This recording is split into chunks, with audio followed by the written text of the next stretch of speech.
Muy bien, estamos muy contentos, bueno, que nos acompañen nuevamente al 17º Seminario Rafael Martín del Campo y Sánchez 2025.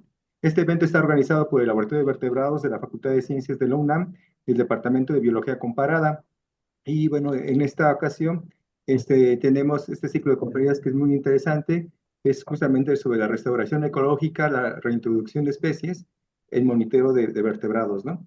En este momento dará unas palabras de inauguración, de bienvenida, justamente el doctor Rogelio Aguilar, coordinador del Departamento de Biología Comparada. Adelante, doctor Rogelio. Sí, gracias, Noé. Buenas tardes, Katy. ¿Qué tal, Rodrigo, Fernando, todos los asistentes? Les deseo que tengan unas muy buenas tardes y también a los organizadores les deseo un exitoso 17º Seminario Rafael Martín del Campo y Sánchez, que como coordinador del departamento, pues yo me siento de Biología Comparada, me siento muy contento de darles la bienvenida a esta nueva edición del seminario que tradicionalmente nos trae pláticas muy relevantes, muy interesantes y que a lo largo de los años, ahora ya 17, ha tenido la presencia de importantes investigadores que nos han platicado sobre su quehacer cotidiano en docencia, en investigación y en conservación de la fauna, principalmente de vertebrados, por obvias razones. Y bueno, entre estas personalidades hemos encontrado investigadores de México, por supuesto, de organizaciones académicas, gubernamentales, ONGs, pero también investigadores de otros países latinoamericanos. En esta oportunidad, pues el tema principal, como bien ya mencionó Noé, es restauración ecológica, reintroducción y monitoreo de vertebrados. Y además de los participantes de nuestro país, en el seminario también escucharemos las experiencias de investigadores de Costa Rica y de Chile, lo cual hace muy integrativo y muy interesante esta serie de pláticas para los que estamos interesados en el estudio y conservación de la fauna, ¿no? Entonces, como a cada año, repito, este seminario está orgullosamente dedicado al maestro emérito de nuestra facultad, el maestro Rafael Martín del Campo y Sánchez, quien pues fue un destacado naturalista y que mostró un gran interés en la enseñanza de distintos grupos animales, además de la historia de las ciencias biológicas y las raíces de lenguas indígenas. Este seminario está recurrentemente dedicado a esta gran figura de la biología mexicana que nos tiene que servir como un patrón para poder alcanzar algunos de sus logros, ¿no? No me queda más que dar por inaugurado esta 17ª edición del Seminario Rafael Martín del Campo y Sánchez, que igual se va a realizar en la modalidad virtual, como ha sucedido en los años más recientes y que eso permite que tengamos audiencia de distintas partes de nuestro país e incluso del extranjero, lo cual es muy conveniente para la difusión de los resultados que se nos van a presentar. Declaro inaugurado el seminario, me da mucho gusto que siga vigente, que siga con tanto éxito. Enhorabuena y adelante con las pláticas, con la primera del doctor Rodrigo Medellín, una figura súper reconocida en nuestro entorno que nos va a hablar sobre el muy vigente tema de especies invasoras. Su plática, el nombre completo de la plática se lo dejo a Katy. Entonces, adelante, Katy. Muchas gracias y pues mucha suerte. Buenas tardes a todos. Qué gusto volvernos a ver. En verdad es un orgullo tener estas personalidades en este evento que ya está volviendo una tradición y agradezco mucho la participación a lo largo de varios años de muchos de ustedes.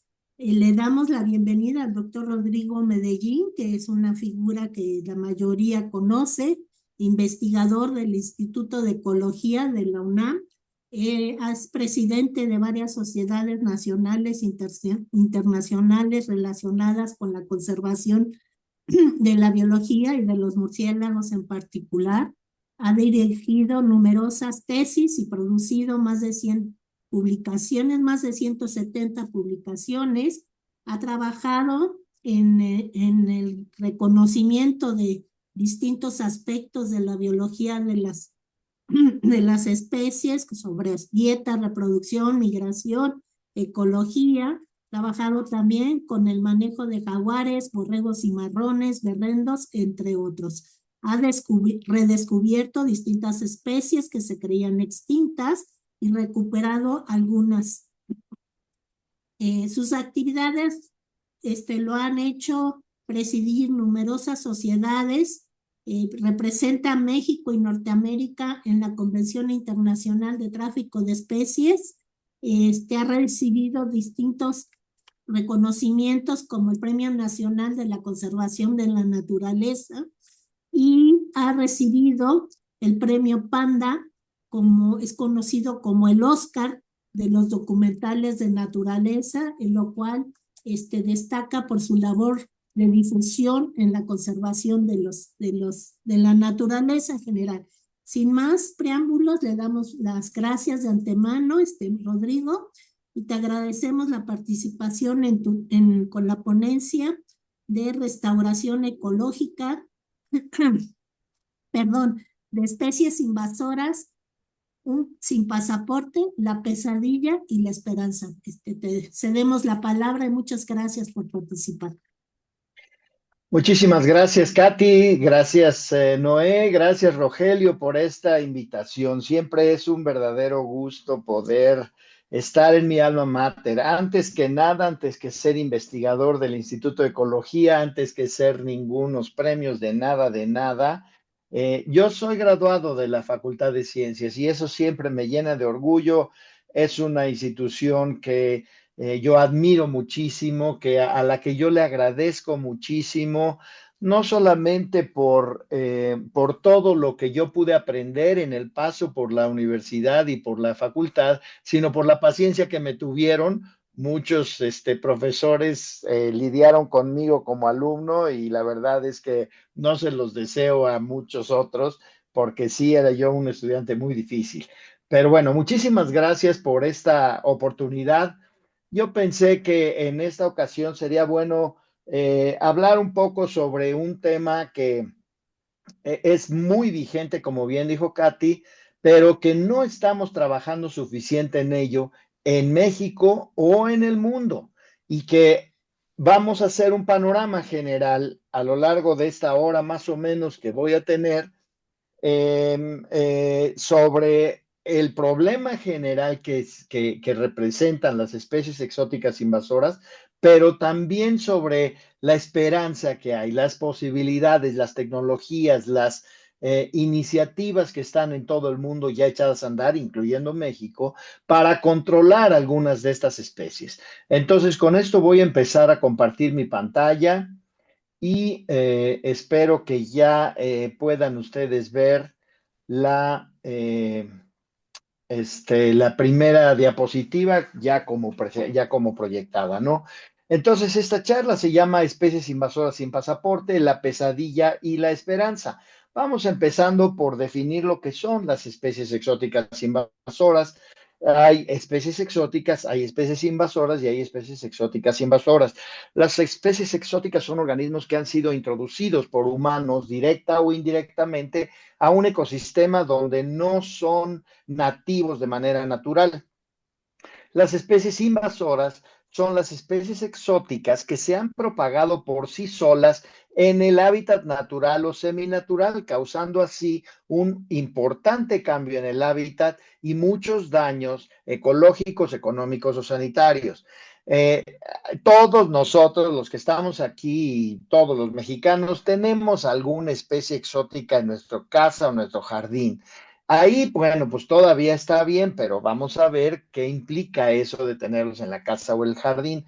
Pero en los hábitats naturales, por favor, de ninguna manera. Y sí hay relación, porque muchas veces se han escapado de nuestras casas o nuestros jardines para llegar a los ecosistemas naturales.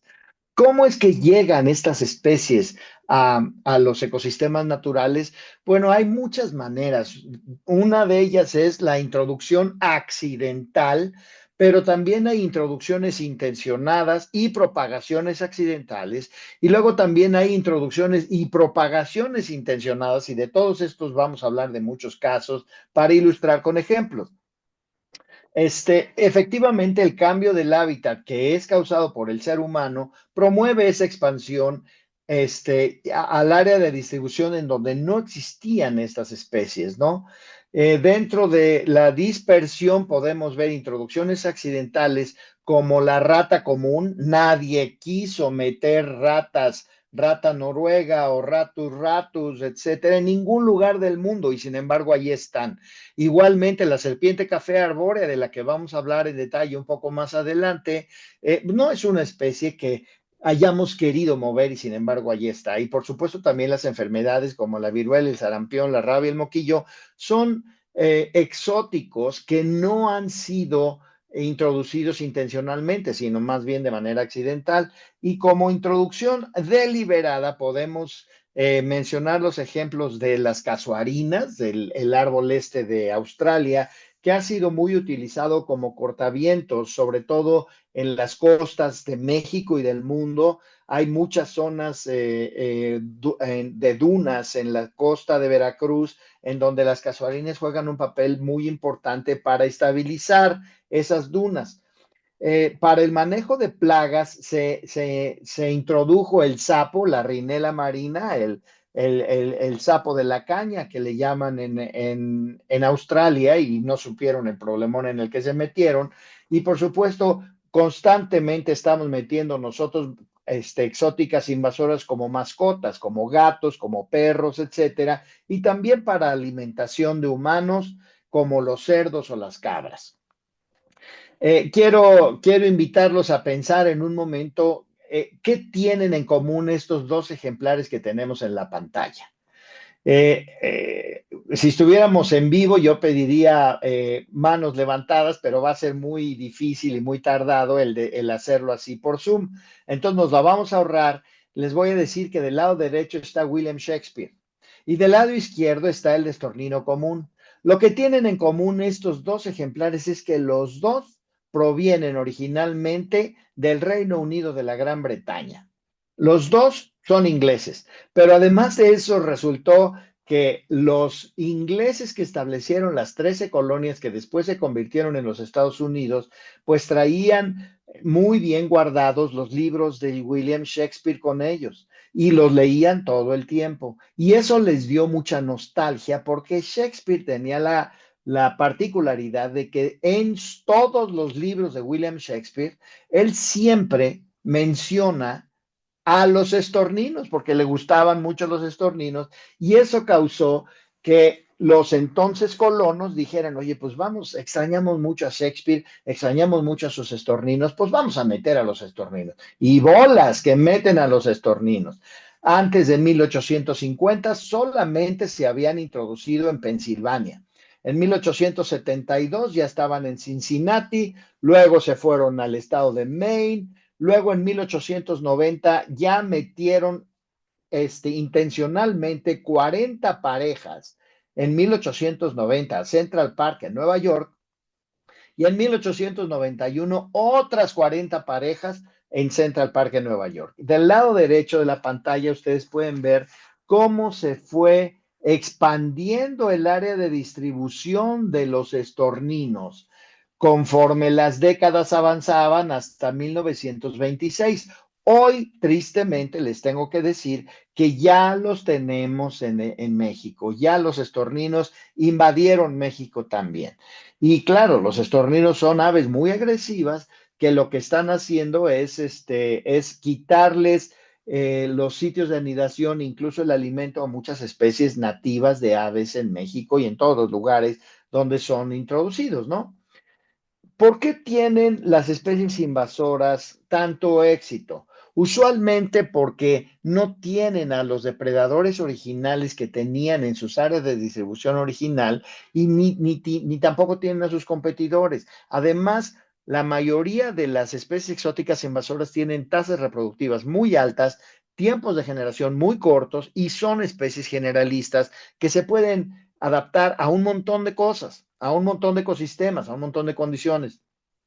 Además, muchos de ellos tienen una gran capacidad para reproducirse de manera asexual y también de manera sexual. Entonces, tienen ese rápido crecimiento, una madurez sexual precoz, un alto rendimiento reproductivo, capacidad para dispersar ampliamente a las crías y una enorme tolerancia para una gran gama de condiciones ambientales. El 20% de las especies en peligro de extinción a nivel mundial, imagínense nomás lo que es eso, se deben a especies exóticas. Y muchas especies nativas en muchos lugares del mundo se han extinguido o han sido extirpadas por especies exóticas. El 49% de todas las especies en peligro de extinción en los Estados Unidos y el 95% de las especies en peligro de extinción en las islas de Hawái se deben a las especies exóticas invasoras. Se han cambiado muchos hábitats, se reduce la producción forestal, se reduce la producción agrícola, el ganado vacuno encuentra menos calidad en los pastos, hay mayores tasas de enfermedad y daños, las actividades recreativas como los picnics, caminatas, buceo, cazas son afectadas, las pesquerías se ven afectadas negativamente y también hay muchos humanos, ganados, mascotas dañados o incluso muertos por especies exóticas invasoras. Aquí hay alguna colección muy pequeñita de algunas de las especies exóticas invasoras que hoy sufrimos en todo el mundo. Ustedes reconocerán muchas especies por allí. Por ejemplo, por supuesto, todos conocemos las cabras. Este sapo, todos lo hemos visto, es nativo de México. La abeja europea, abeja africanizada, las dos son exóticas invasoras, no se vayan con la finta. Perros, gatos, escarabajos, la garza chapulinera, la mangosta de la India, la tilapia, la serpiente café arbórea, las hormigas de fuego y por supuesto también la serpiente pitón de Birmania, que se ha convertido en un enorme problema y del cual vamos a hablar en este momento. Ahí ustedes pueden ver una fotografía muy gráfica que muestra una enorme serpiente pitón de Birmania en los Everglades que se comió una presa demasiado grande para ella, un alligator en los Everglades en Florida, ¿no? Desde 2013, o sea, ya llevan 12 años, cada año el gobierno de Florida, sea incluso el horrible gobernador que tienen hoy o que tuvieron ahora y que ahora es el secretario de Estado de los Estados Unidos, incluso él está viendo la enorme necesidad de detener el avance de los pitones y están perdiendo la guerra, ¿eh? Olvídense, están perdiendo la guerra. En 30 días, en febrero de 2013, más de 1,600 personas, cada una pagó $25 para ir a buscar pitones en los Everglades y en ese año nada más agarraron 68 pitones. Se les dieron premios, $1,500 al pitón más largo de 4.4 metros y $1,500 para la persona que capturó el número más grande, que fueron 14 pitones en esos 30 días, ¿no? Ahí están los ganadores de hace un par de años, con un montón de pitones que tienen ahí, pues que las tienen que matar, ni modo, ¿a dónde se van? Y esta señora es una verdadera heroína. Desde 2017 ella ha capturado 876 pitones y su récord son 19 pitones en 10 días el año pasado. Y tristemente eso no está haciendo ni migajas, ni cosquillas a la población de pitones en los Everglades, ¿no? Algunos efectos de los animales invasores. Aquí tenemos un estudio publicado por unos colegas mexicanos en la ciudad de Morelia, en Michoacán, en donde vieron qué tanto se afectaba la comunidad de aves con la presencia del gorrión inglés. El gorrión inglés, otra especie introducida por los ingleses también, y que la tenemos en la Facultad de Ciencias todo el tiempo, en la ciudad, está en todos lados, etcétera. Pues vean ustedes en las comunidades invadidas en el lado izquierdo de la pantalla, cómo El gorrión doméstico es por mucho la especie más abundante cuando está presente, y vean, por supuesto, también la magnitud de la abundancia, que bueno, es 200 gorriones ingleses contra la siguiente especie más abundante que tiene menos de 25, que es la golondrina, ¿no? Mientras que en las zonas no invadidas, vean la abundancia de la especie más abundante. Es un pico gordo que llega a 50 animales nada más. Entonces, realmente el gorrión inglés está completamente fuera de control y está teniendo efectos muy importantes. Cuando vemos cómo en las comunidades invadidas se reduce el número de especies que están presentes allí y las comparamos con las no invadidas, y esto es a escalas geográficas pequeñas, cuando los vemos en escalas geográficas grandes, el mismo resultado. Está el gorrión inglés, se reduce mucho el número de especies de aves nativas que están viviendo en esos ecosistemas, ¿no? Todos hemos visto las famosas cuijas, los geckos, las besuconas que les llaman en muchos lugares, que están en pues, prácticamente todo México. En la parte alta de la pantalla ustedes pueden ver el área de distribución original, es una especie mediterránea que eventualmente y de manera completamente incidental empezó a llegar a América. Y vean ustedes en la parte inferior las poblaciones de las que tenemos noticia, todos cuando hemos ido a Acapulco, a Ixtapa, donde ustedes quieran, ahí están los geckos, tienen una enorme capacidad de adaptación. Y aquí ustedes pueden ver cómo se ha liberado el nicho ecológico de los geckos, porque cuando está como una especie nativa, esta es la temperatura anual promedio en donde está como especie nativa, y cuando está como especie invasora se incrementa la capacidad del gecko de estar viviendo en zonas con temperaturas más altas, ¿no? Y así también con la temperatura mensual anual, la isotermalidad, el rango anual de temperaturas, en todos los casos, el gecko está encontrando la manera de expandir su nicho ecológico y adaptarse a condiciones en las que cuando era nativo no puede estar invadiendo esas zonas. Por eso lo tenemos en tantos lugares, en todo el país y en todo el mundo, ¿no? Luego viene el paludismo aviar. Vean a ese pobre ave del lado derecho con un montón de zancudos picándole el ojo precisamente. El paludismo aviar, como todos los paludismos, tiene como vector principal un mosquito. Imagínense el Edén que hubiera sido Hawái antes de 1826 sin zancudos, pero en 1826 se metieron los zancudos. Obviamente es otra introducción accidental, y a partir de 1826 se han extinguido 10 especies de aves por ese paludismo, y prácticamente todas las aves nativas de Hawái han desaparecido en las regiones por debajo de los 1,300 metros sobre el nivel del mar, es decir, las zonas que están libres de zancudos son los únicos lugares donde todavía las aves nativas pueden estar viviendo. Y abajo tienen a una especie, un caso tristísimo, un pájaro que el nombre común es Pouli, y el paludismo mató al último individuo en 2004, apenas 31 años después de que la especie hubiera sido descrita por primera vez. Veamos el caso de los mejillones cebra.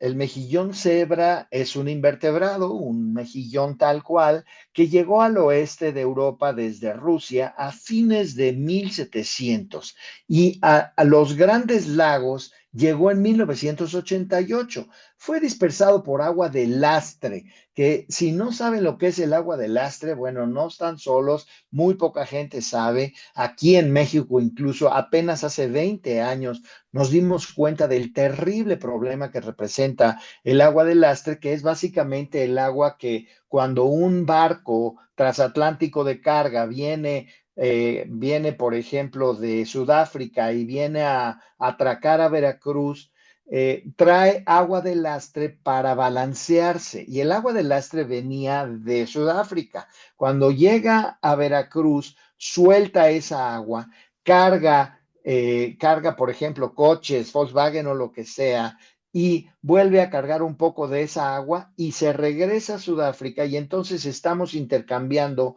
larvas de muchos invertebrados acuáticos que se están moviendo por todo el planeta. Hoy ya está la Convención Mundial sobre los Mares, está tomando medidas para evitar que este tema de las especies que se dispersan por el agua de lastre sigan causando esos daños, ¿no? Pero el caso es que ustedes pueden ver allí que el mejillón cebra cubre especies duras, especies nativas, y sustratos duros como rocas, etcétera, ¿no? Rocas y muelles y atracaderos y todo. Obstruye barcos, obstruye tuberías, supera los moluscos nativos. Ustedes imagínense, ese es el mejillón cebra ahí donde lo están viendo. Imagínense ser una langosta y estar completamente cubierta por estos mejillones cebras, pues deja de funcionar este animal como un organismo funcional en el ecosistema, ¿no? ¿Cómo podría detener al mejillón cebra? Están muy preocupados los gobiernos de los Estados Unidos y de Canadá, también los europeos, porque también llegó allá, a ver cómo lo van a parar. Entonces están educando al público a través de entregar tarjetas por el Departamento de Recursos Naturales, diciéndoles lo importante que es que ellos deben limpiar sus embarcaciones antes de moverse de un lago al otro, desechar toda el agua que tengan a bordo, pues también funciona como agua de lastre, la del excusado, la de la limpieza, etcétera, dejarla en el lago donde estuvo, porque si no van a estar moviendo larvas de mejillón cebra. Luego viene la lamprea marina, un animal que probablemente muchos de ustedes han escuchado o han visto los ejemplares, porque es un animal que desde el punto de vista evolutivo es muy importante para entender el origen de los vertebrados. Es un pez primitivo que no tiene mandíbulas, pero que tiene una boca que es como una ventosa. Es un parásito que se adhiere, perdón, a los peces grandes. Y ahí ustedes lo pueden ver atacando a un salmón. Llegó a los grandes lagos a través de subir, de remontar esos arroyos, esos ríos que conectan los grandes lagos desde el Océano Atlántico en la década de los años 20. Muy pocos peces pueden sobrevivir a un ataque de este estilo. O sea, ustedes vean las heridas enormes que causa este animal. Y vean la reducción en la pesca comercial de los grandes lagos, que antes de los años 50 era de 7,000 toneladas al año. Hoy apenas alcanzan las 135 toneladas. Prácticamente se acabaron los peces en los grandes lagos, gracias precisamente a nuestras queridas amigas, las lampreas. Luego está este caso bien interesante que además yo he utilizado este mismo medicamento para otros fines que ahorita les voy a contar. Aquí se trata del cuol. El cuol es ese marsupial que ustedes ven allí, que es el carnívoro más grande que todavía queda en Australia. Por ahí algunos habrán visto las noticias de que hace 2 meses apenas acaban de reintroducir el demonio de Tasmania de regreso a Australia y entonces ese ya sería el carnívoro marsupial más grande que tiene Australia, pero hasta ese momento el más grande era el cuol, es un animal del tamaño de un gato más o menos, muy bonito, muy hermoso, hay como 3 o 4 especies nada más, pero pues como es un marsupial, no tiene un cerebro muy grande, y como no tiene un cerebro muy grande, pues ve esa ranota, pues venga la ranota, y vámonos con la ranota, y lo que pasa con la ranota es que acaba matando al cuol. Entonces, estos investigadores, Colin O'Donnell y otros colegas de él, encontraron con que había un fármaco que se llama tiabendazol, que es un fármaco over the counter, un fármaco que se vende en cualquier farmacia y que se utiliza usualmente para controlar parásitos en el tracto digestivo de humanos y de animales.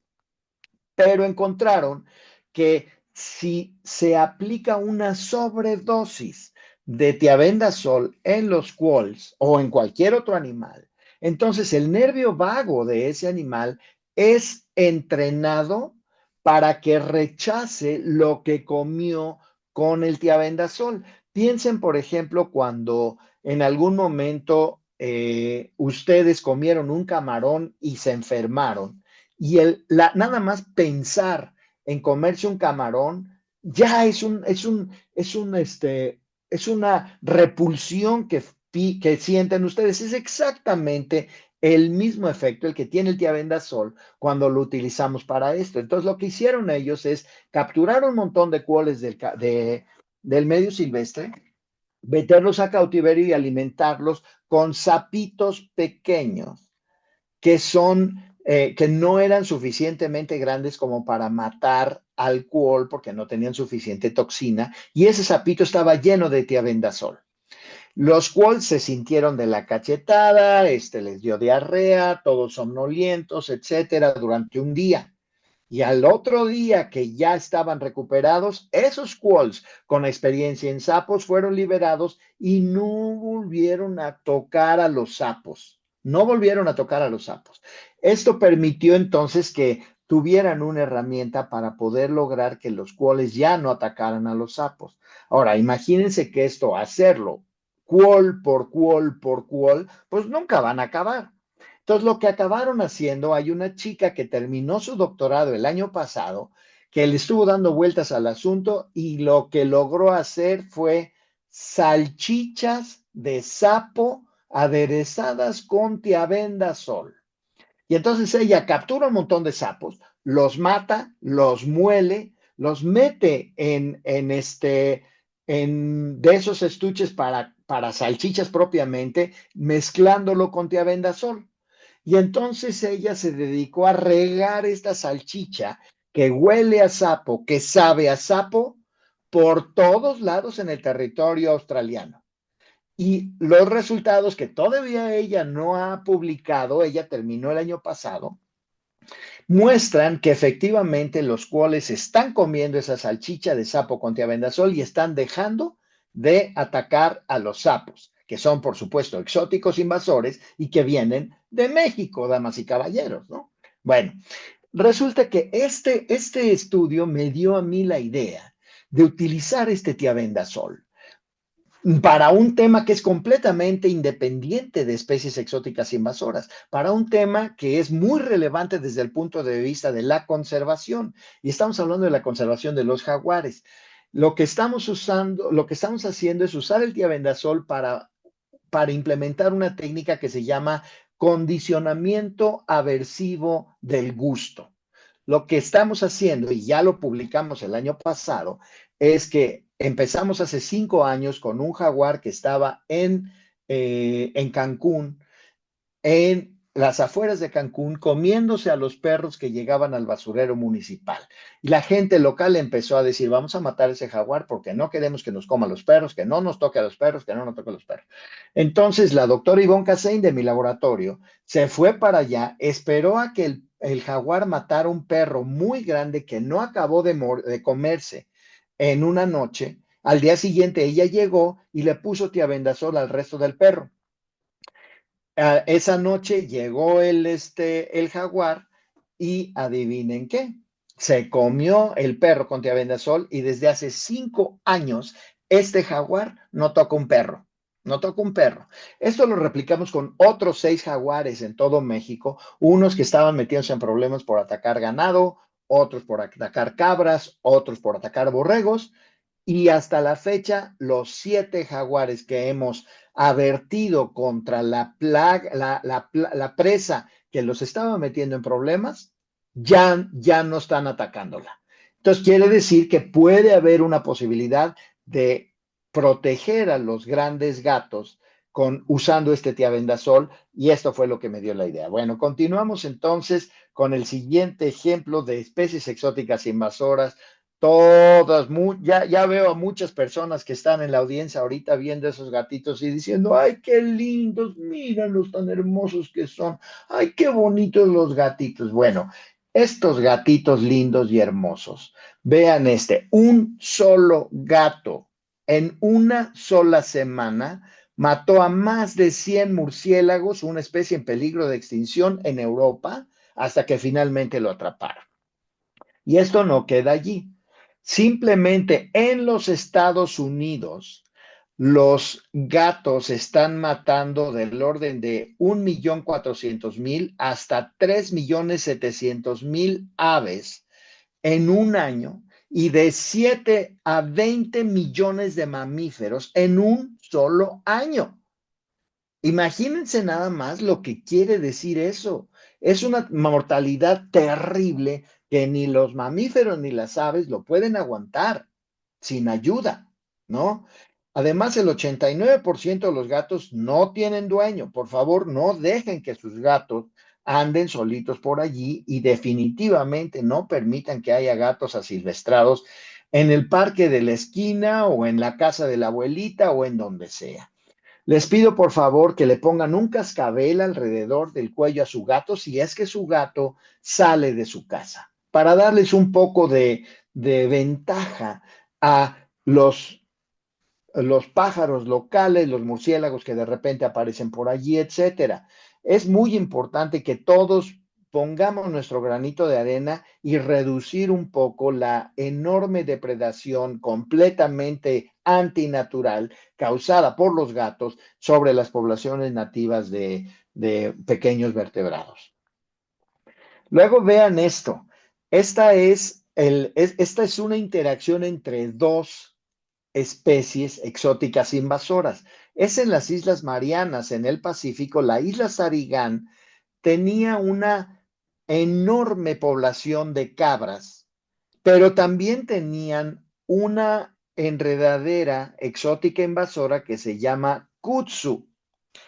En 1996 terminaron por sacar a la última cabra de las Islas Sarigán. Ahí ustedes pueden verla en esta flecha negra, está señalada la última cabra que sacaron en 96.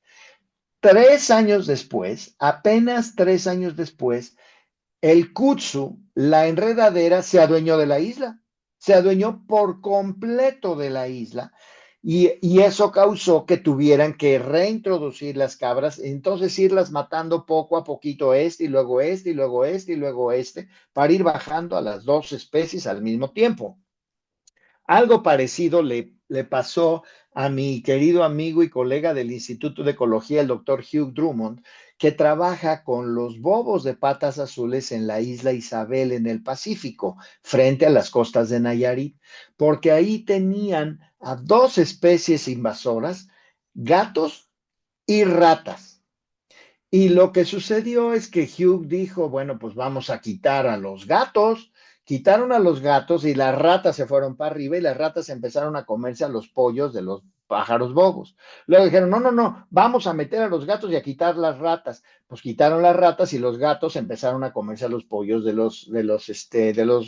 las aves marinas de allí.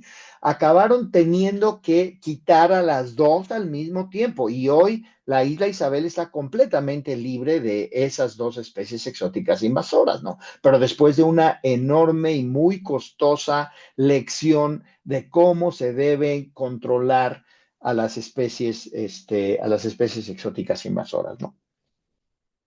Bueno, aquí está un exótico depredador invasor, a lo mejor algunos de ustedes ya lo han visto o ya lo han conocido, el pez león. El pez león es un animal que es originario del Indo-Pacífico, allá por Indonesia, por Malasia, por Vietnam, por Tailandia, etcétera, y llega hasta Australia, por supuesto. Es un depredador muy voraz que vive en esteros, en arrecifes, en pastos marinos, fondos arenosos, manglares. Es un generalista en cuanto al ecosistema y en cuanto a sus presas. Y tristemente no teníamos depredadores naturales ni competidores en el Atlántico, o eso pensábamos. Y evidentemente se empezó a reproducir a lo salvaje. y fíjense, en enero de 2009 fue cuando se encontró al primer pez león en la isla Cozumel y eso levantó todas las alarmas, por supuesto, pues imagínense, ¿no?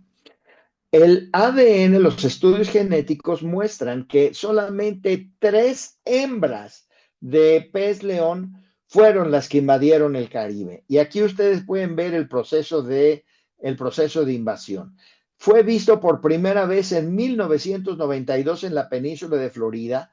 La hipótesis más aceptada es que probablemente un acuarista se aburrió de sus peces león, tenerlos en su acuario, en su casita, y dijo, ay, ¿sabes qué? Los voy a dejar en el mar porque pobrecitos. Y bolas, empiezan en 1992, vean el avance de la especie para 2005, toda la costa oriental de los Estados Unidos, las Islas Bahamas, Turks y Caicos, y luego llega 2007 y llega a la isla de Cuba, y sigue avanzando, de manera que en 2009 ya estaba en México y se ha continuado expandiendo de manera que hoy ya llega a Brasil.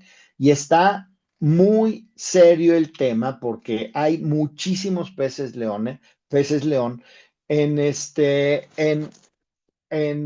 Cozumel. Echaron a andar en colaboración con los restaurantes de Cozumel y de muchos otros lugares, porque ahora ya está en toda la península, ¿no? Que pues invitaron a los chefs a que empezaran a servir sushi y filete de pez león. Y entonces empezaron a hacer competencias de pez león con arpón.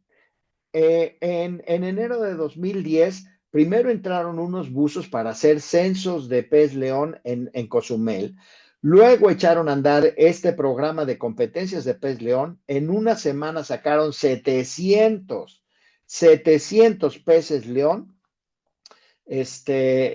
Sacaron de Cozumel, volvieron a meterse los buzos y resultó que tristemente encontraron la misma cantidad de peces león que antes. O sea, 700 peces león no le hicieron ni la menor cosquilla a la población de peces león. Acabo de ver que se acaba de incorporar la doctora Ivonne Casein a la charla. Ivonne, ya llegaste un poco tarde porque acabo de hablar de tiabendazol y de los cuoles y de lo que hicimos con los jaguares, pero bienvenida de todas maneras.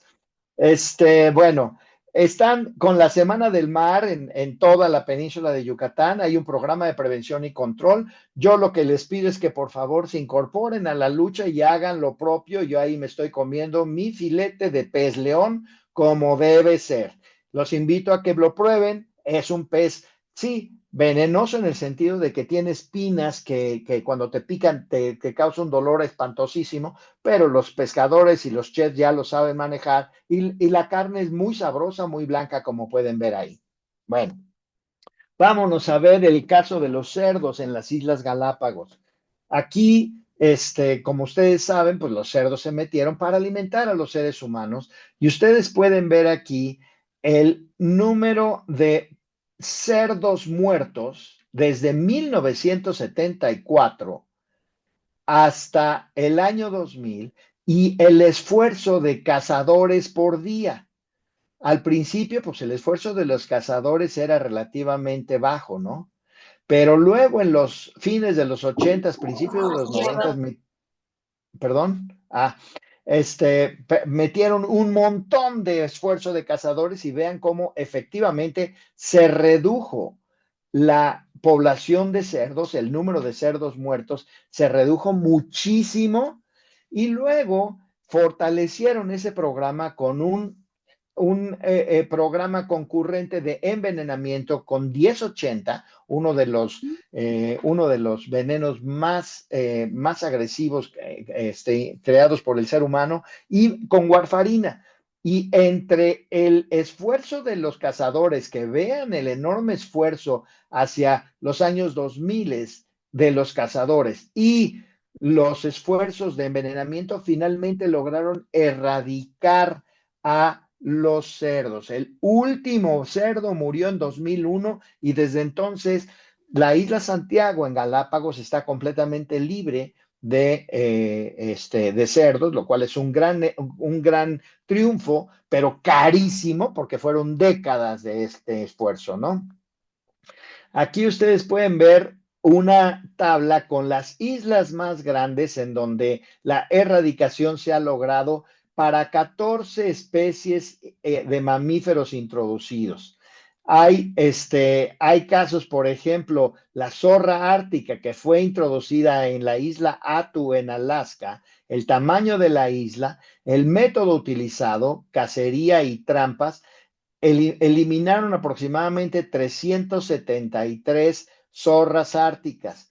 Terminaron por allí de 1999. Y así ustedes pueden ir viendo cómo fue avanzando en los diferentes ejemplos. La rata negra, 8 kilómetros cuadrados con veneno, mataron entre 8,000 y 12,000 ratas y terminaron en 3 años de sacar a la última rata de allí, ¿no?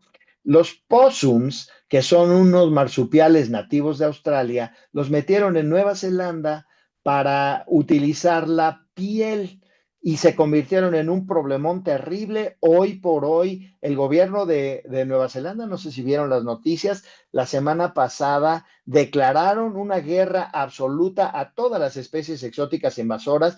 Tienen hurones, tienen gatos, tienen ratas, tienen possums y dicen que para 2030 van a erradicar a todas las especies exóticas invasoras de las 2 islas principales de Nueva Zelanda. Si lo logran, la verdad me voy a quitar el sombrero, pero es un reto enorme, gigantesco, ¿no? Bueno, y ahí ustedes pueden ver un montón de otros ejemplos. Si les interesa, ahí está la referencia, pero esto se queda también en la grabación de esta charla. Bueno, hay ventajas y hay desventajas para los diferentes métodos de control. Hay métodos físicos como utilizar armas de fuego, que usualmente se utilizan para eliminar ungulados, es muy eficiente para animales grandes, es muy selectivo, es ambientalmente limpio, pero y es un método bastante ético, aunque como los animales objeto de esta cacería tienen una alta estima en el público, entonces causan muchas protestas y la gente se queja de que por qué están matando cabritas, por qué están matando cerditos, pobrecitos, ellos no tienen la culpa. Pero es que si no se quitan esas especies exóticas invasoras, se elimina el ecosistema completo. Aquí hay déjenme ver si está acá, no. Aquí hay una técnica que yo no sé si ustedes la conozcan, pero vale la pena que se enteren de ella, la cabra de Judas. La cabra de Judas se utilizó en México en la isla Guadalupe. Isla Guadalupe es una isla muy grande de más de 60,000 hectáreas en el Pacífico de México, extiende las aguas territoriales mexicanas muchísimo hacia el noroeste y resultó que en los años 1800 los rusos se habían adueñado de la isla Guadalupe, habían sacado el aceite del elefante marino del norte, fue el último lugar donde quedó, y las pieles del lobo fino de Guadalupe, un lobo marino que tiene una piel muy, muy fina allá. Pero en el proceso para alimentarse los rusos metieron estas cabras, llegaron a ser 50,000 cabras. ¿Cómo van a sacar 50,000 cabras de una isla que además es así? Tiene un relieve topográfico muy difícil de negociar, pues utilizaron la cabra de Judas, que la cabra de Judas básicamente ellos lo que hicieron, y esta es una organización que se llama Grupo de Ecología y Conservación de Islas, mis respetos, los he nominado para un montón de premios, han ganado un montón de premios y han sacado todas las especies exóticas invasoras de más de 60 islas de México y del mundo. Así es que es un trabajo muy ingrato porque a la gente no le gusta que maten animalitos, pero están salvando los ecosistemas. La cabra de Judas que ellos usaron es que capturan una cabra, le ponen un radio collar y la liberan. Y entonces la cabra va y encuentra, le das una semana y en una semana ya encontró un grupo de cabras. Y entonces tú regresas con el radioreceptor y con francotiradores desde un helicóptero y matas a todas las cabras menos a esa. y le vuelves a dar una semana y la cabra se va y encuentra otro grupo, regresas a donde está esa cabra, matas todas las cabras hasta que ya no haya cabras y eso se tardó, fueron 8 años carísimos. Imagínense los francotiradores, imagínense los helicópteros, también utilizaron venenos, pero el caso es que les costó más o menos 10 años el sacar, el erradicar hasta la última cabra. Yo tuve la fortuna de ir a Isla Guadalupe el año pasado y ustedes no se dan una idea de cómo el ecosistema lo está agradeciendo. Los bosques de junípero, una especie endémica de la isla, de la que quedaron 24 árboles nada más 24 árboles, hoy viene con miles de hectáreas de renuevos de juníperos chiquitos que ahí vienen recuperando la isla. Reaparecieron 6 especies de aves terrestres, muchas endémicas, que solo pudieron sobrevivir en los islotes alrededor de Isla Guadalupe y que hoy ya pueden vivir allí, ¿no? Entonces, esa técnica de cabra de Judas, no le pierdan no le pierdan la vista y no le pierdan la vista a ese extraordinario grupo de ecología y conservación de islas. Bueno, me voy a adelantar porque se me está acabando el tiempo. Vamos a hablar ahora de cómo se establecen las especies exóticas invasoras. La mayoría de las colonizaciones efectivamente fracasan, pero hay factores que convierten estas colonizaciones en éxito. Por ejemplo, si se meten muchos individuos de la especie invasora, pues claro, tienes más probabilidades de que se establezca. Si el tamaño del área de distribución natural es muy grande, también tienen posibilidades de establecerse. Si hay nichos vacíos y si no hay depredadores, pues más posibilidades, ¿no? Entonces, hoy por hoy, todas las regiones del mundo están afectadas. Y aquí en el lado derecho ven el número de peces, de especies de peces exóticas que están ya establecidas en Texas 104, en California 114, en Florida 107 y sigue la mata dando. En México no cantamos malas rancheras. Ahí ustedes pueden ver el famosísimo Plecostomus, que todos los que hemos tenido peces en acuario los tenemos, que porque se comen las algas, etcétera. Bueno, vean el panorama en el río Chacamax, un río que pasa por Palenque, que es tributario del río Tulijá. Lo único vivo que se puede ver en ese video son Plecostomus. No hay otra cosa. Los Plecostomus ya terminaron con todo. Y es una especie de América del Sur. Es una especie amazónica que entró aquí y se acabó con todo. Ya está en el Usumacinta, ya está en el Acantún, ya está en el Grijalva, ya está en la presa del Infiernillo, en Michoacán, en un montón de lugares, ¿no? Bueno, vean esto, en Estados Unidos las especies exóticas invasoras le cuestan al fisco 137 mil millones de dólares cada año. La mayoría se va a plantas, a mamíferos y a microbios, pero también hay muchos otros grupos que están siendo objeto de estos programas de erradicación. Muy difícil eliminarlos a todos, pero bueno, algo se podrá hacer, ¿no? La mayor de las especies exóticas invasoras y potenciales invasoras establecidas, la mayoría son plantas, pero también hay animales y también hay hongos introducidos que están establecidos, ¿no? El tipo de introducción, hay introducciones intencionales, no intencionales y por supuesto también hay desconocidas, pero de las que más se sabe tristemente son intencionales. Ahora les cuento un estudio que hicimos un alumno mío y yo, Jorge Álvarez Romero. Quisimos ver cuántos mamíferos introducidos tenemos en México, su diversidad, su distribución, el impacto potencial y la priorización para su control. ¿Qué objetivo teníamos? Pues describir la distribución de los mamíferos exóticos en México y determinar su estado de qué tan salvajes, qué tan asilvestrados estaban. Una vez que tengamos eso, quisimos nosotros diseñar un método para clasificar a las especies exóticas de acuerdo con su potencial, con el potencial impacto que tienen y con la factibilidad de controlarlas o eliminarlas, ¿no? Entonces, creamos primero una base de datos donde tuvimos todas las especies exóticas, su información básica, qué tan asilvestrados están y dónde están. Hicimos una investigación exhaustiva, hicimos cuestionarios personales, bases de datos electrónicas, colecciones de museos, etcétera. Rescatamos toda la biología, la ecología que se sabe de esos animales, la distribución, los impactos que puedan tener, el potencial de control que pueda haber para erradicarlas.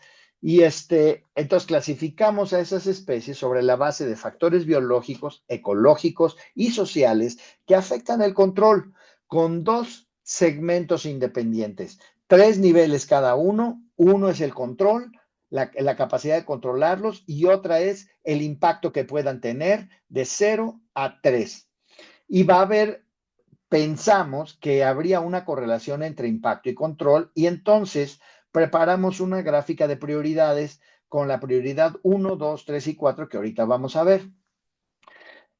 Para cada especie le asignamos un máximo impacto potencial. Cuando es 0 es que no tiene un impacto significativo en los ecosistemas. Cuando tiene 3 es que tiene un impacto severo en los ecosistemas. Y cuando tienen un potencial de erradicación y control de 0, es muy difícil de controlar o erradicar. Y 3 es relativamente fácil de controlar o erradicar. Y ahora les presento el proceso de priorización. Nos vamos a enfocar principalmente en aquellas especies que tienen un potencial de control alto y un impacto potencial alto. Es decir, aquellas especies que realmente están causando problemas muy severos, pero que las podemos controlar. Luego nos vamos a ir sobre aquellas que tienen un impacto muy severo, pero que el potencial de controlarlas es mucho menor.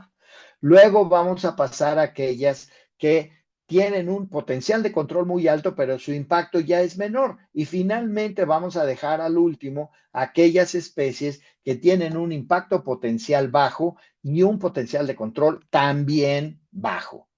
Esta es la base de datos, el nombre científico, la familia, los nombres comunes, la distribución original y la distribución exótica. En México, el hábitat que utilizan, los impactos potenciales, la descripción, las medidas, el dimorfismo sexual, todo lo demás, allí lo pusimos. Prepárense, queridos amigos, amigas, porque esta es la lista de mamíferos exóticos que están establecidos en México. Hay todos los antílopes que ustedes quieran pensar. Hay búfalo africano, hay Adax, hay Oryx, hay Eland, hay Cobs, hay Oryx, hay cebras, hay jabalíes, hay hipopótamos, hay jirafas, un montón de cosas. Vamos a ver qué tan asilvestrados están.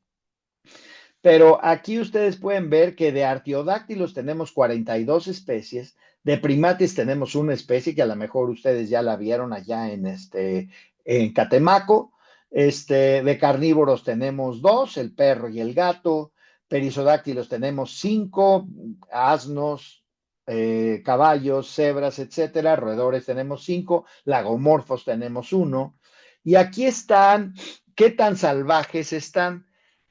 La columna de la derecha son las especies supuestamente controladas que están dentro de encierros.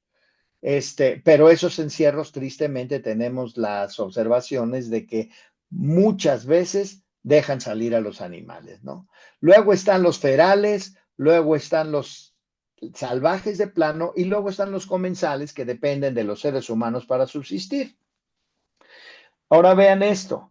El área total de México que está afectada por mamíferos exóticos son 472,000 hectáreas y de allí 200,000 hectáreas están ocupadas por el borrego berberisco del norte de África.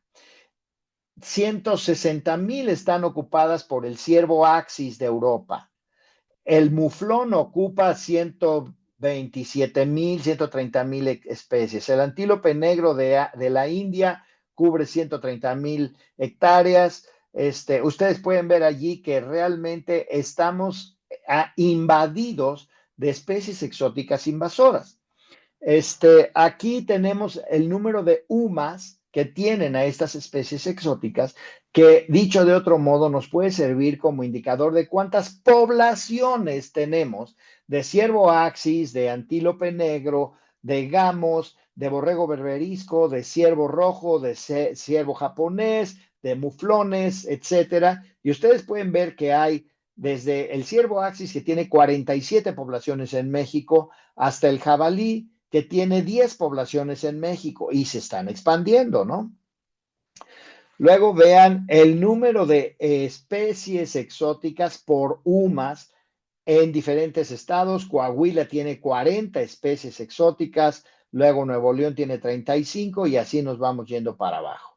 Luego, el área ocupada en Sonora tienen 215,000 hectáreas afectadas por especies exóticas invasoras. Coahuila tiene 160,000 hectáreas, y etcétera, etcétera, etcétera. Cuando ya llegamos a ver la priorización, esto es lo que nos arroja. Acuérdense que este era el cuadrante en el que nos íbamos a enfocar primero. Es decir, aquellas especies que tienen un buen potencial de control, pero que tienen también un impacto potencial alto.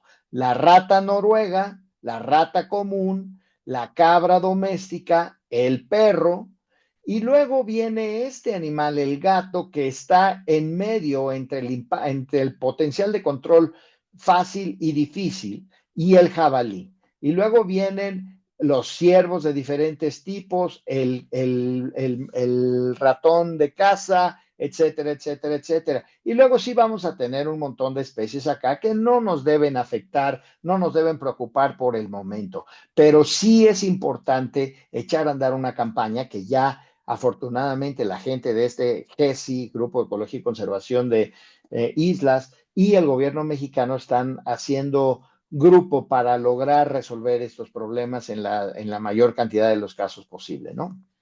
Bueno, existe lo que se llama la regla de 10, que es una estimación que dice que alrededor del 10% de todas las especies exóticas que llegan a un área se van a establecer en la naturaleza. De ese 10% que se estableció, alrededor del 10% establecerá poblaciones autorreproducibles, autosustentables. Y de ese 10%, el 10% se volverá invasivo. Esto quiere decir que aproximadamente 1 de cada 1,000 introducciones de especies introducidas se van a volver invasoras como regla general. Y por supuesto aquí las islas suelen ser más vulnerables a las invasiones y los insectos y las plantas tienen más éxito que los vertebrados. Cada país en el mundo debería tener su propio programa de especies exóticas invasoras. Por supuesto, los que tienen los programas más robustos en ese sentido son Australia y Nueva Zelanda porque son los que han sufrido más. A ustedes no se les ocurra meterse a Australia o a Nueva Zelanda trayéndose un plátano, trayéndose una manzana o trayéndose a su perrito o a su gatito porque les meten una multa de los 1,000 diablos y no es que acaban ustedes en la cárcel.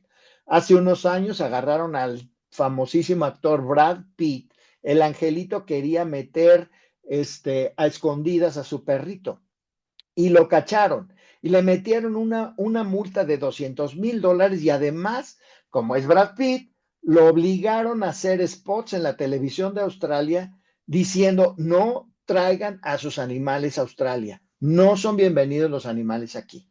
Entonces, por esas tristes tragedias que ha sufrido Australia, hoy Australia y Nueva Zelanda tienen muy buenos programas contra especies invasoras, ¿no? Luego Europa, los Estados Unidos y Canadá también tienen programas de control de especies invasoras. Algunos países asiáticos y latinoamericanos tienen el suyo propio. México tiene un programa muy fuerte de control de una polilla que se llama Cactoblastis cactorum, que no tengo el tiempo aquí de mencionarles, pero que lo platiqué ayer precisamente en la clase que di en mi curso de conservación en la Facultad de Ciencias. Pero vean Cactoblastis cactorum, busquen y van a ver la tragedia que se nos acerca. les voy a echar un anticipo. Si les gustan los nopales, váyanse a comer nopales ahorita porque se nos van a acabar gracias a la Cactoblastis cactorum. Bueno, ya vamos a terminar. Estas son nada más algunos ejemplos de fuentes, de soluciones, de esperanzas que sí existen para controlar especies exóticas invasoras. La estrategia invasiva de Australia es la más robusta, como les digo. El Consejo de Especies Invasoras en Australia es impresionante. La estrategia mexicana está en la página de la Conavio para todos los que lo quieran ver. Está allí también nuestro libro, el libro que hicimos sobre los mamíferos exóticos invasores. Está en la página de la Conavio para que lo descarguen completamente gratuito. La receta ideal para controlar a las especies exóticas invasoras es muy sencilla, muy fácil. Prevenir, prevenir, prevenir. Y con eso termino mi charla. Muchísimas gracias por su atención y voy a dejar de compartir.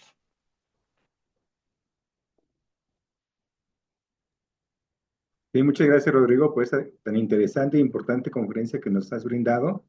Sí, en este momento, sí hay varias preguntas en el chat. Deja, Katy, hará las preguntas. Muy Sí, bien. muchísimas gracias por tu excelente ponencia. Tienes muchísimas preguntas, como siempre. Entre ellas está, hay varias preguntas alrededor de este medicamento. El tiabendazol, Guillermina, Guillermina Campos y Dana Valeria preguntan si con el tiempo no provoca daño o mutaciones en las especies que lo consumieron, cómo funciona, sabe feo o qué efecto tiene, ¿no? Y si llega la salchicha a comer, a hacer comida por un depredador natural del sapo, ¿qué pasaría? ¿Se puede revertir el efecto? Muy bien. Bueno, en primer lugar, hasta ahora no tenemos ninguna indicación de que provoquen ningún daño. La doctora Ivonne Casén, que está en la audiencia, Ivonne, si quieres agregar algo, por favor, no lo dudes y agrégalo. Pero lo que hemos hecho hasta ahora es multiplicar la dosis de sobredosis por 2 y por 3 y estamos sobredosificando y no les pasa absolutamente nada a los animales. Con respecto a que si puede algún depredador natural de los sapos comerse eso y ser afectado, pues no, porque no hay depredadores naturales de los sapos allá. Lo que sucede con este medicamento es que el nervio vago, el nervio que controla nuestra reacción a la comida, es el que se entrena para rechazar lo que hayas comido con ella. Di el ejemplo de los camarones, cuando te comes un camarón malo, que pues efectivamente tu cerebro, tu nervio vago te dice, ya no comas camarones y nada más el concepto de pensar en comerte un camarón te hace rechazar la idea, ¿no? Pero no sé si la doctora Casén quiera agregar algo. Mientras tanto, nos seguimos con las siguientes. Preguntan si el zanate es una especie invasora. ¿El qué? El zanate. El zanate no es una especie invasora, pero es una especie muy oportunista. Es como el coyote. El zanate y el coyote se han beneficiado muchísimo de las actividades humanas porque les hemos abierto espacio para anidar, para reproducirse, para comer, para etcétera.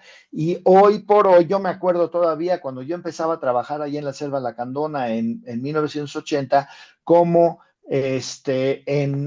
para 84 fue la primera vez que yo escuché un coyote en la Selva Lacandona. Claro, porque un bosque tropical húmedo no es un ecosistema para los coyotes, pero con las carreteras, con el desmonte, con los basureros, etcétera, se le abrió la puerta al coyote y entró. No terminó allí la historia. Hoy nuestros amigos y colegas, los biólogos en Colombia, están preocupadísimos porque, está Ivonne, perfecto, están preocupadísimos porque tristemente ya llegó el coyote a Colombia.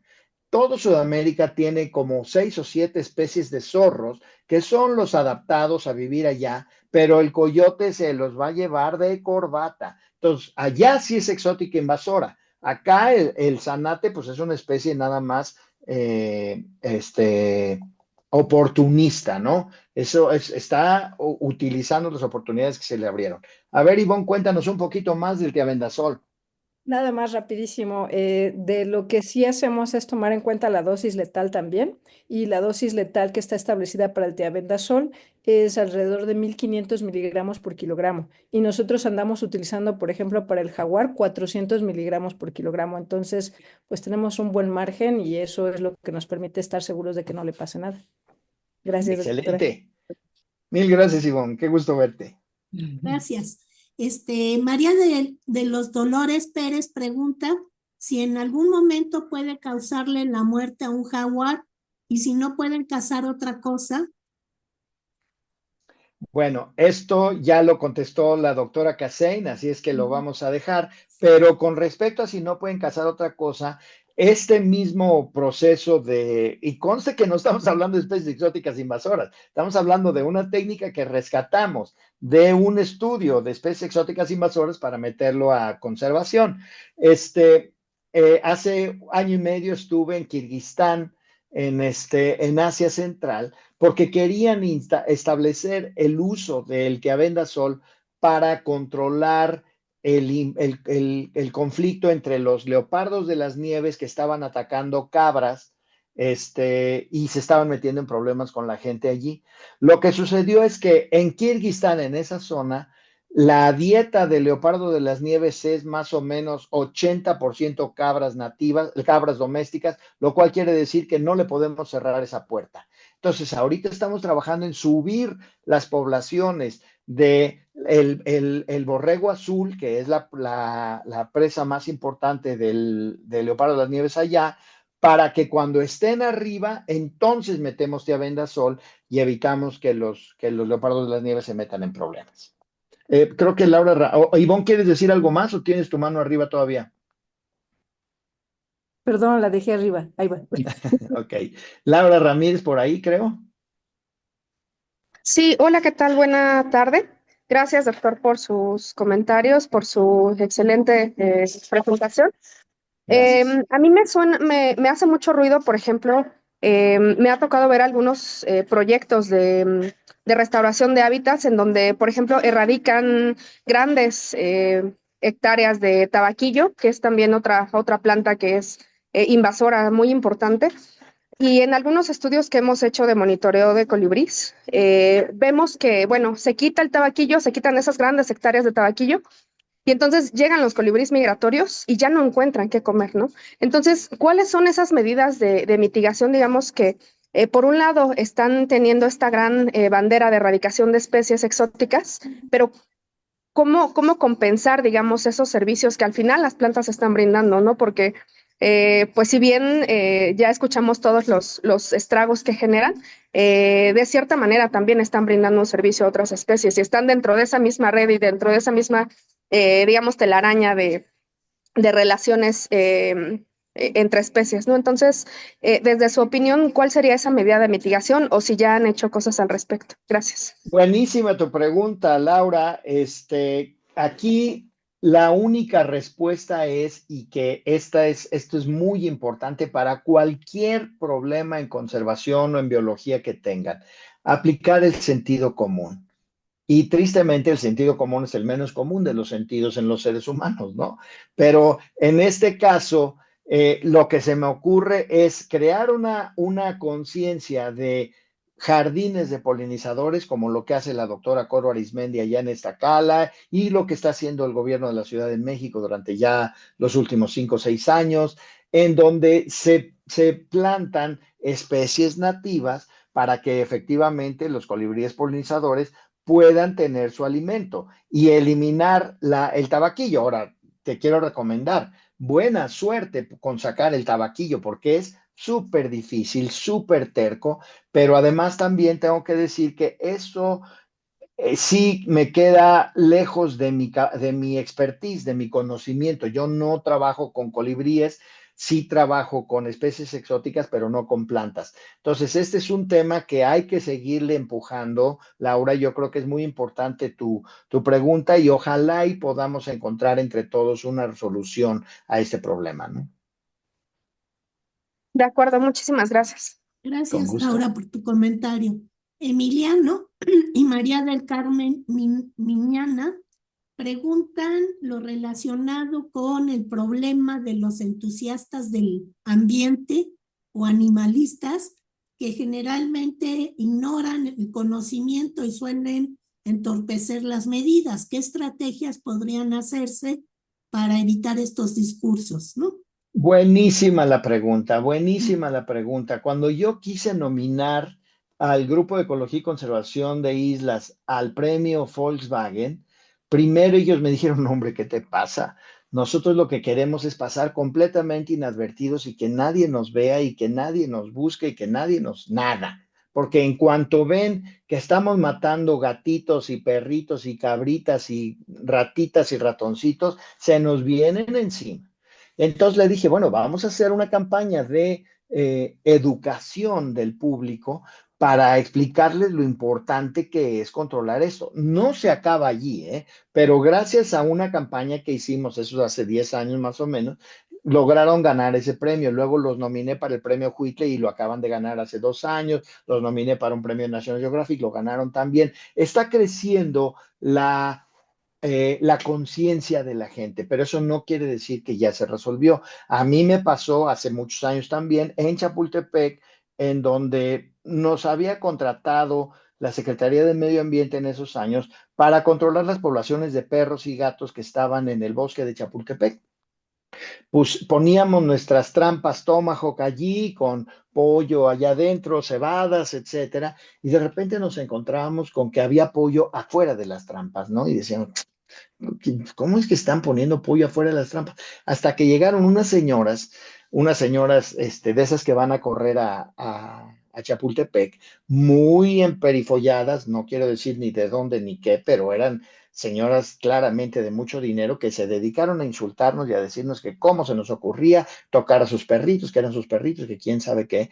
Tuvimos que empezar a retirar las trampas y al año siguiente, no sé si se acuerden, esto hace como 6, 8 años, hubo un ataque de una jauría de esos perros que se le fue encima a una de esas señoras que estaba corriendo en el bosque. Y entonces nos llamaron y dijeron, oigan, siempre sí, mejor llévenselos, ¿no? Es feo eso de tapar el pozo después del niño ahogado, pero tenemos que echar a andar una campaña en medios para educación del público respecto a las especies exóticas e invasoras, porque sí es un tema muy importante y muy delicado. Sí. Hay que hacerlas continuamente, ¿no? Exacto, no dejar. María de los Dolores Pérez pregunta si se está haciendo algún estudio de zoonosis que afecte a humanos o a especies de otros organismos que están en los lugares donde están las especies invasoras. Fíjense que sí, hace unos años, creo que la doctora Cassén fue parte de ese grupo también, pero en la reserva del Pedregal ha habido muchos estudios que muestran cómo el moquillo, el distemper en inglés, está metiéndose a afectar a los cacomixles y a muchos otros animales en el Pedregal, porque pues los perros o los gatos, los perros a los que les da moquillo y no están vacunados, quedan como vectores sanos el resto de su vida, ni tan sanos porque quedan así medios dañados porque es una enfermedad neurológica, ¿no? Y tú lo puedes ver. Entonces, lo que Ivonne ha hecho, me acuerdo en algún momento, es llegar con los dueños de esos perros y decirles, ¿sabe qué? Le vamos a cambiar a su perrito. Este perrito está transmitiéndole el virus del moquillo a los animales locales allí, en la Lacandona o en donde sea. Le vamos a retirar este perrito y le vamos a traer un perrito vacunado. Y así se ha resuelto algún problema, pero definitivamente hay muchos estudios publicados por gente de la UNAM en la reserva de Pedregal en ese sentido. Sí, muchas gracias. Les recordamos que está puesto el link para que se registre su asistencia, por favor. No lo dejen de hacer. Tienes muchas felicidades Preguntan que qué podemos hacer con los perros, si hay manera de controlarlos. Igual con Sí los hay gatos. manera. Los perros y los gatos, sí hay manera y otra vez busquen las publicaciones y el sitio web del Grupo de Ecología y Conservación de Islas, porque estos cuates son los meros jefes de, de cómo se puede controlar efectivamente las poblaciones de perros y de gatos en islas o en sitios abiertos. Ahorita, de hecho, estamos colaborando con ellos. Adivinen dónde. En Cuicuilco, ahí pegado a CU. Los contrataron a ellos para venir a controlar las poblaciones de perros y de gatos y nosotros les estamos ayudando a hacerles la talacha, pero son ellos los que verdaderamente se están rompiendo el lomo para controlar perros y gatos, que sí se puede y lo han demostrado muchas veces. Preguntan si se podría usar la técnica del tiabendazol para el caso de los gatos y los perros. Depende para qué, o sea, tendrías que agarrar cada especie de ave que está siendo afectada por los gatos, agarrar carne de esa ave, dárselo al gato y que el gato, con tiabendazol, y que el gato esté ya repulsivo a esa especie, pero es un tema de nunca acabar. Lo único que sí estamos haciendo, y este año lo vamos a hacer, es que en Costa Rica apareció en Monteverde, Costa Rica, y esto no les va a gustar mucho a los ornitólogos, perdóname, Katy, apareció, o sea, Monteverde, Costa Rica es famosísimo en el mundo por la enorme cantidad de quetzales que hay. Pues me llamaron para decirme que tenían un gran problema, porque había un murciélago que se estaba comiendo los pollos del quetzal en el nido. Y entonces empezamos a ver de qué se trataba y era un Vampirum spectrum. Acuérdense que Monteverde está a 1800 metros de altura. Vampirum spectrum no puede subir por encima de 1000 metros, pero el cambio climático global le abrió la puerta a Vampirum spectrum. Y ahí está, es un individuo que está comiéndose, en los últimos 2 años se ha comido 18 pollos de quetzal. Están que se mueren los de Monteverde, ¿no? Y entonces lo que les dijimos es, pues, guárdenme, consíganme carne de quetzal, de algún quetzal muerto por allí, y congélenla, y me avisan. Y entonces voy yo, agarro el murciélago, le doy esa carne de quetzal con tiabendazol y se le cierra esa puerta al murciélago. Y ya puede comer cualquier otro pajarito, cualquier otro ratón, cualquier otro murciélago, ¿no?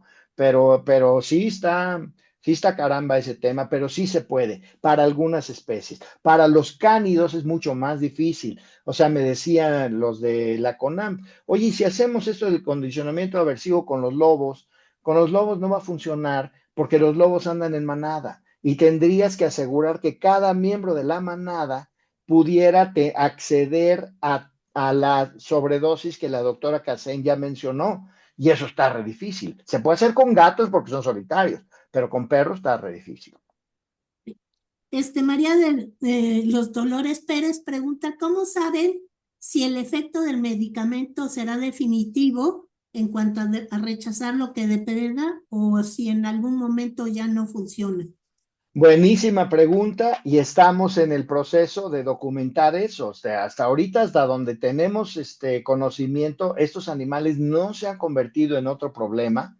Existe la posibilidad de que, por ejemplo, una hembra tenga sus cachorros y por el hambre de los cachorros y los cachorros mismos que no están avertidos contra ganado, puedan acabar atacando al ganado y entonces la hembra también ataque al ganado y se regrese. Pero hasta ahorita no tenemos ninguna evidencia de nada que haya sucedido así.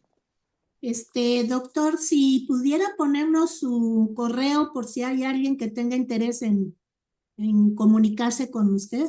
Claro que sí, con mucho gusto. Por favor. Estoy re malo para el correo, pero mándenme correos y ahí o los delego con alguien de mi equipo o los reviso yo. También yo estoy a punto de viajar mucho tiempo, pero ahí mándenme un correo, allí está mi correo. Lo pueden encontrar en la página del Instituto de Ecología sin ningún problema y con mucho gusto platicamos.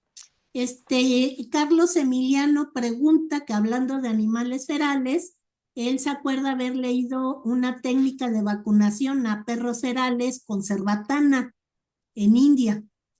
Sí, sí, efectivamente se están utilizando vacunas, están viendo qué clase de vacunas, pero el moquillo todavía no es posible hacerlo así hasta donde sé. Pero Bien. yo no soy veterinario, ahí está la doctora Casén, que ella sí es veterinaria. Bueno, pues agradecemos muchísimo su presencia, su interesantísima plática y les Gracias. recordamos que nos veremos el próximo 22 de abril con la participación del doctor Rojas de Costa Rica, que hablará sobre la conservación del Dante como especie bioindicadora. Muchísimas gracias y seguimos en contacto a todos. Gracias a ustedes y un saludo a todo el auditorio. Nos Muchas estamos gracias, viendo. Chao. Rodrigo. Muchísimas Gracias, gracias, chao. gracias Y nos Fernando. conectamos el 22, por favor. Sí. Que tengan muy buena tarde. Chao.